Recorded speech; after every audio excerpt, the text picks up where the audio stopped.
Some days, even though I probably never will, even though it's unlikely to make any difference, I think about going on social media and asking, does anyone else feel like utter shit today?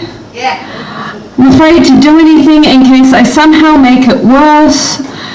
Like there's a rabid dog in the corner of my room and I don't want to set it off. It's snarling now, just don't move. As if I need the confirmation it isn't just me, like that makes it okay, but the stupid thing is, I know people feel like shit. I might not say anything, but I can see their posts and they're not fooling anyone. Memes about Fridays and Mondays and the horror, posts about wine, memes about going off your diet, cheating on your diet, hating your fucking diet, hating yourself because you ate a taco. I thought tacos were healthy. Is nothing healthy anymore? Posts making jokes that all sound like dropping a small amount of loose change into a very, very deep well.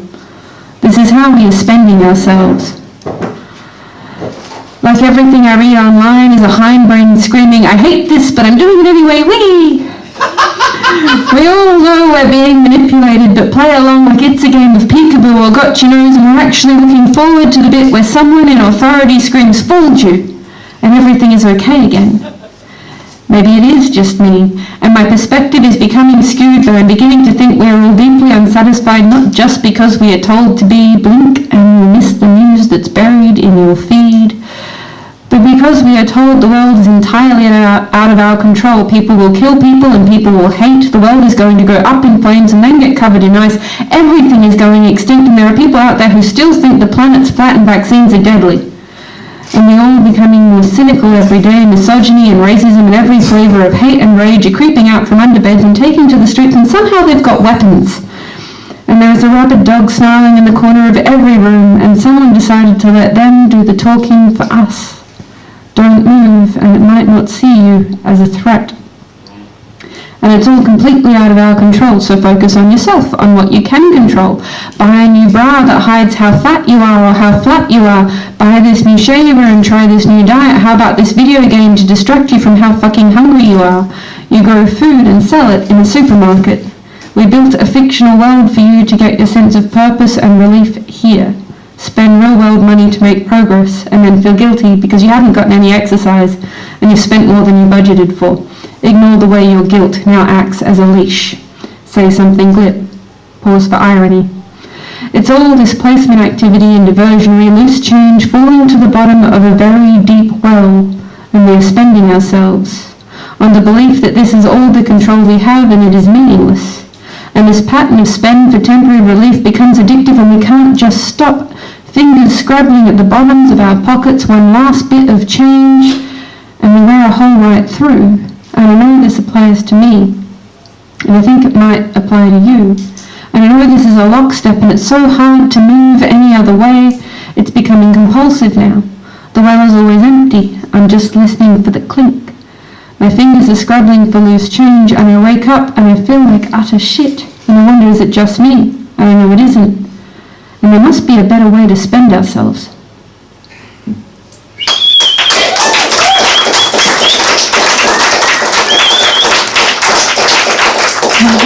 Because I'm in Footscray and also I live in Footscray, I thought I'd do a couple of Footscray poems. This is one of them. It's the silence that listens. It's the kind of silence that isn't. Not an inhalation of noise, not an exhalation of patience. It drifts through windows and listens to you as you try not to drop the teaspoon too loudly into the sink after stirring first thing in the morning when everyone is sleeping. Hands slip and your cup breaks. It listens to you as you mumble to yourself all the criticisms you save for private clumsiness. It listens when the train runs past your house, whistling its revenge on the night, and sometimes you miss it because you live here. Familiarity breeding a sort of selective deafness.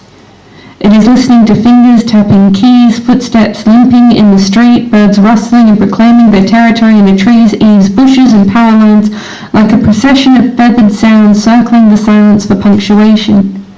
It is in the spaces between the breeze and the gust, in the wind, in the fights between possums and fruit bats all summer, and the thundering steps of night creatures over tin roofs.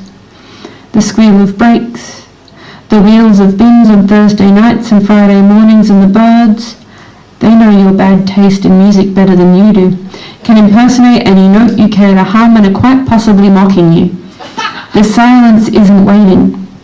It isn't patient, urgent or hungry. It is the silence of 1,000 sounds winding through each other, screaming outside Coles and all over Paisley Street, shouting their news and who owes who money on Nicholson.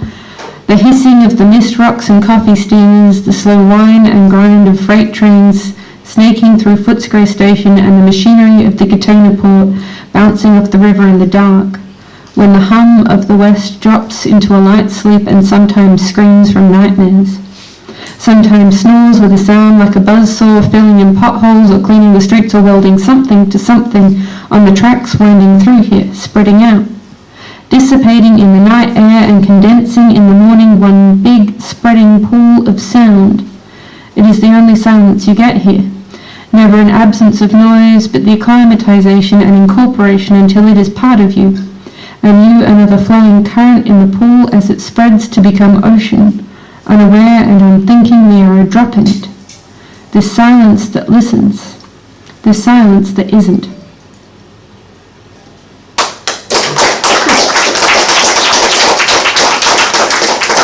Thank you. Okay, this is even more Footscray than every other Footscray poem I've ever written, and I've written like 1 billion Footscray poems. Not 1 billion, that would be insane. Sometimes at night, wandering around Footscray, I look up at power lines and laugh. Sometimes people I couldn't see in the dark start looking up too to see what I'm seeing, and sometimes they just cross the street to avoid me. I can't really blame them. I'd probably be nervous too if I weren't standing around in the dark laughing like, well, anything could happen. Crazy laughing women in the dark in Footscray. Mostly it's just that I saw a really fat possum overhanging the power lines on all sides and staring back like it can make me stop seeing it if it just looks confused enough. Possums always seem to think they're invisible and are so shocked and confused when they find out they're not. It's funny, alright? It's funny to me. And just because I'm crazy doesn't mean I'm wrong to be laughing. Take it where you can, it's good for you. Sometimes during the day when I walk around Footscray, I whistle at interesting looking birds. I can't possibly be the first. There's certainly enough people whistling and worse.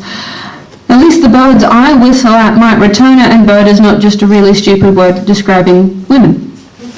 Mostly though, they just tilt their heads a little and shrug their wings like, what the hell are you doing? Sometimes when I get overly involved in thinking about a conversation I could at some point be having, filling in the blanks with the person I imagine having it with, in agreement with their theoretical position on whatever issue, nodding while I walk and gesturing with my hands as if explaining something overly complicated, look up and realize I'm not alone. And people are looking at me the way birds do when you whistle at them, and I am looking back like a surprised possum in the dark. And I have to remember not to start laughing, and that stopping to explain is just going to make it worse, so I keep walking a little faster now, any spring in my step becoming more of a skip with a hint of sprint, and though from the outside looking in, I probably look crazy, which I am, but not in a bad way. It's just I'm one of those people you see wandering around Footscray mumbling to themselves, just quietly. And we're pretty harmless really, get a little wound up, but that's about it. One time though, I just woke up angry, really furious, didn't know what to do with this weirdly disconnected mood. So I invited someone over and we drank all the booze. And then went walking to get more, thinking if I just had a drink I could calm down or get some perspective or write something new. This was a while back. An early evening in Footscray was pretty deserted, shops all shuttered and Coles was being refurbished, barely any traffic, and one lone plastic bag tumbleweeding its way down Barclay Street. On the way I discovered it was contagious. A few other people in Footscray had somehow caught the same rage. One guy was just shouting and air-kicking away at a picture of vegetables like corn and lettuce, just made him really angry. Someone else took offence at something a postbox did and was screaming and swearing and standing over it like, get fucked postbox, everything is your fault. A couple more were spotted zigzagging their way around obstacles only their feet could see, and randomly swearing and screaming. And that one lone plastic bag blew past like a sad movie prop after a really quiet apocalypse. And it was perfect. It was summer, daylight savings, it was warm and still and light enough not to worry about dark places, and I realised I wasn't that angry, comparatively. The walls and window adverts and post boxes had done nothing to me to deserve being kicked, but I saw the rage was catching and we were all wandering around sort of hurt and confused by this weird fucked up mood, and we were all fucking crazy. And I fit right in. Suddenly comfortable being crazy where I live, it's not the worst thing, and I've lived other places and had worse days and never fit in like that before, outside of a psych ward.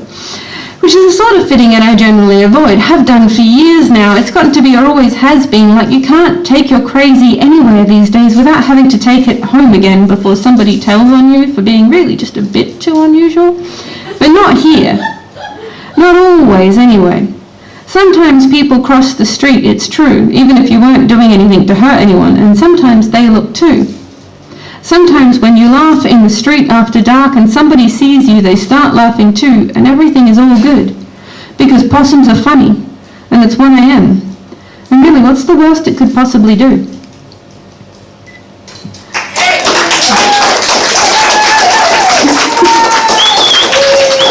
God, I forgot how long that was. Okay, oh God, type thing. Alright, I've been writing a lot of poems trying to encapsulate a particular thing, and I think mostly I'm writing really, really long poems that basically cover that feeling when you get home and everything sucks and you just put your bag down and go and I've now got about 4 poems that are basically that in poem. So, you know, bear with me, they'll end. This one is Sitting with the Sting. The problem is, I don't know how to be angry. I've spent a lifetime learning how to stay calm and never be accused of turning hysterical. The problem is, the shit that's happening these days has used up the last of my patience. I'm tired of being scared. I don't want to be silent. I don't want to die walking home alone at night or for sharing my unfashionable opinions where an angry man might hear me. I don't want to worry that someone who hates women will find out where I live or may already know. So I've used up all my patience and I'm full to the top with fear and frustration, and I don't know what happens next. I don't know what to do when I'm angry. I don't see the point in storming off or slamming doors or screaming into someone's face until they feel what I felt just a second before, until everyone feels unsafe. I don't want to hurt someone or burn bridges or say something I can't take back or apologize for, something I wouldn't forgive. So I stand on this precipice over a sea of anger and imagine the waves crashing, and I watch this feeling move.